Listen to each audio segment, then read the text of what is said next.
चलिए आज के इस एक्सप्लेनर में एक बेहद विवादित मेगा प्रोजेक्ट की सच्चाई जानते हैं। शुरुआत करते हैं लेदरबैक कछुओं से। ये कमाल के जीव पूरे 66 मिलियन सालों से धरती पर मौजूद हैं। ये अंडे देने उसी जगह लौटते हैं जहां ये पैदा हुए थे, इसलिए गैलाथिया बे इनके लिए बहुत अहम है। लेकिन हैरानी की बात है कि 81,000 करोड़ का ये प्रोजेक्ट इनकी 90% नेस्टिंग साइट्स तबाह कर देगा। अब जरा सरकारी दावों और स्वतंत्र शोधकर्ताओं के अनुमानों के बीच का ये डरावना अंतर देखिए।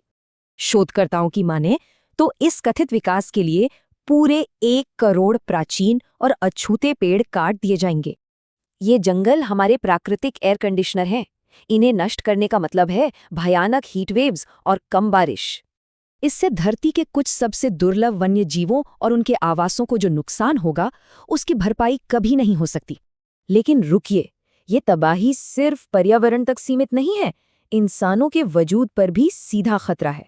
एक हालिया जनगणना के मुताबिक दुनिया से बिल्कुल कटी हुई शोम्पेन जनजाति की आबादी अब सिर्फ 29 बची है। यहाँ लाखों बाहरी लोगों के आने का मतलब है इस जनजाति का अनजान और जानलेवा बीमारियों का शिकार होना।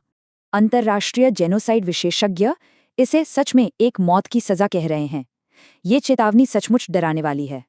एक्टिविस्ट संयुक्त राष्ट्र को चेतावनी दे रहे हैं कि ये प्रोजेक्ट इस पूरी जनजाति को हमेशा के लिए मिटा देगा। तो सवाल उठता है, आखिर किस चीज के लिए इतने बड़े पर्यावरण और मानवीय बलिदान की मांग हो रही है?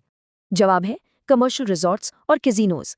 आलोचक हैरान हैं कि शानदार प्राकृतिक रिजर्व को खत्म करके ये सब बनाया जाएगा। पर्यावरणविदों का सीधा तर्क है कि हमारी असली संपत्ति ये कमर्शियल टाउनशिप नहीं, बल्कि हमारे बेशकीमती इकोसिस्टम्स हैं। इसीलिए विनाश रोकने के लिए वे सभी से एक पिटीशन साइन करने की तुरंत अपील कर रहे हैं। तो सोचिए, क्या हम कमर्शियल रिजॉर्ट्स के लिए 66 मिलियन साल पुरानी विरासत और एक जनजाति का सौदा कर लेंगे?